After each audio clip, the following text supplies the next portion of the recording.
আজকে আমি বানিয়ে দেখাবো চটজলদি হেলদি ব্রেকফাস্ট চিড়ের পোলাও।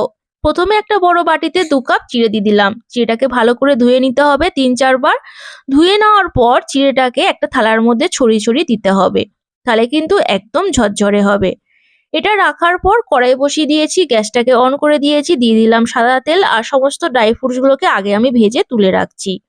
তুলে রাখার পর ওই তেলের মধ্যে 1 চামচ সর্ষে, কুচনো কাঁচা লঙ্কা, কুচনো পেঁয়াজ একটু নেড়ে চেড়ে দিলাম।